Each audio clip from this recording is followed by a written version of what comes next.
Good evening and welcome back to Sports Talk ATL. I am Chase Earl, joined by Alex Lord.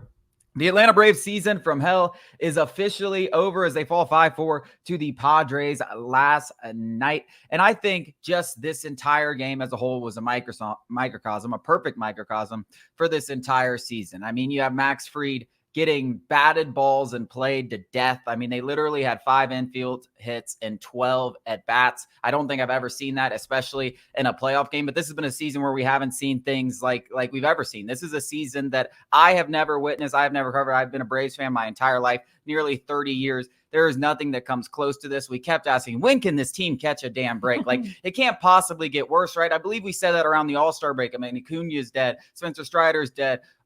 Michael Harris is out with a hamstring strain. And then, boom, Ozzie Albies goes down. Boom, Austin Riley's out for the season. Boom, last game of the season, hurricane. We have a doubleheader. Oh, wait, Chris Sale's not here. Max Fried, last start probably in a Braves uniform, and we'll talk about that later.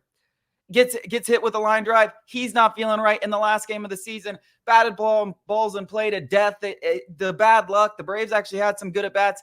It was just they could not catch a damn break from start to finish. It was 6 months of just getting kicked in the nuts every single day, seemingly. I was exhausted watching it. I obviously wanted them to go, but I'm not sitting here. I'm almost relieved. It's like, okay, it's finally over. Like, let's act like that never happened. But holy hell, I have never seen a season like that. And I can't imagine what the players felt. And it's a testament to the fact this team won 89 games despite all of that.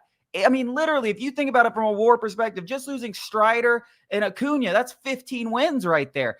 Then you add in Austin Riley, Michael Harris, Sean Murphy. I mean, you're talking about losing, like, from a WAR perspective, 30 to 40 wins this season from injury. And everyone deals with some injuries. Not like this. Season from hell. Holy hell. Never stopped surprising us with bad news after bad news. Yeah, I see a lot of Braves fans kind of like, that's over. I woke up this morning and I immediately was like, all right, 2025, all right, who we getting rid of? Charlie gone, Max gone, what's going on? What are we going to do? And I saw Snit say something along the lines of the same thing. I wish spring training was tomorrow. And I know a lot of Braves fans were just, they want to take a step back from baseball. It is football season. Football season is the best season of the year. But I've quickly grown to love baseball.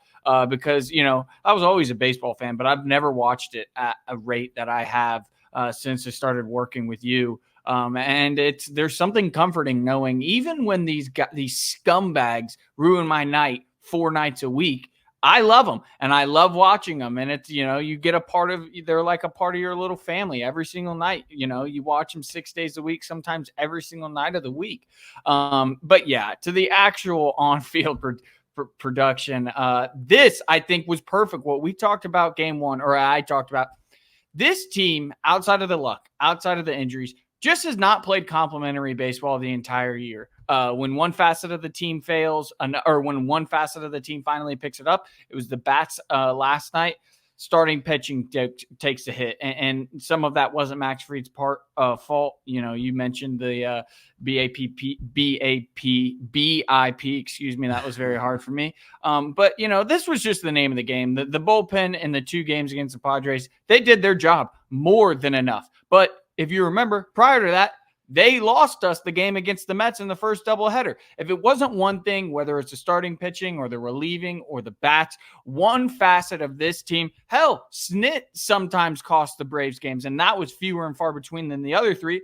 But at some point in time, one facet of this team let down the others, and it cost them. And that, I think, and to a certain extent, the season from hell encapsulates not only the bad luck, not only the injuries, but also the fact that we couldn't catch a break. And when things did bounce our way, we ended up just shoving it away, saying we don't really want it. It was just one thing after another. And I think, going into the offseason, I think something's got to change. And I know that our guys were injured, and I know that, but we can't keep having the same conversations over and over and over again. But the one conversation we're not going to have, I don't know if it came into your mind, it came into my mind when a lot of people, Jeff Schultz, gets a lot of crap. Maybe he was right about, maybe we need to look at this core and shake it up. One guy that absolutely does not need to be looked at is Michael Harris. I was about the only guy that showed up in October for this Braves team. That kid is absolutely electric. He goes through a couple of slumps. He's been hurt, but for the most part, I love the kid. He's only going to get better, and he showed it in October. This was the best performance of his young career in October. It's only been once, but twice. I'm sorry. Now 3 times. Yeah. So it was encouraging at least to see Money Mike show up and be the only productive offensive piece outside of Soler in game 2. Yeah, I mean, Mike Harris came into this series 2022, 2023 NLDS. He was 1 for 27. I mean, he had 2 hits in his first 2 at-bats in this series. He had 3 hits yesterday, I believe. Yes. Leadoff double, also had a homer, had another single. I mean, he was definitely the engine. And he was on base. And he was a guy that we pointed to, a guy that I pointed to about when September started, that we needed to see something more from him if this team was going to have any chance. And he gave them a chance. He's probably the biggest reason why this team made the postseason, and he was the only reason this team had a chance last night and had a chance the night before. He is it looked like he kind of took a step. Hopefully that's something, because it's always been, I think the one thing we're all looking for Michael Harris is the consistency. Like we see it, for 3-month stretches where he looks like he's the best center fielder in baseball. We saw it over this final month and into the postseason where he was the best. It was the best stretch of baseball, dating back to what you were saying, that moment where he was playing awful baseball. You look up and you go, we need you almost more than anybody if we're going to make the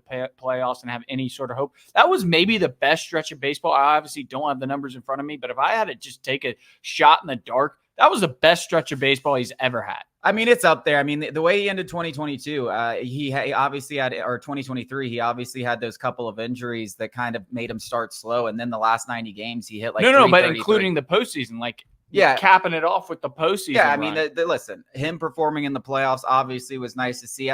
The funny thing about the Braves, if you look at all 3 of these last 3 postseasons and these offensive struggles that we've had, Matt Olson in 2022 was kind of the guy that actually got up there and performed. He goes silent in 2023 and 2024.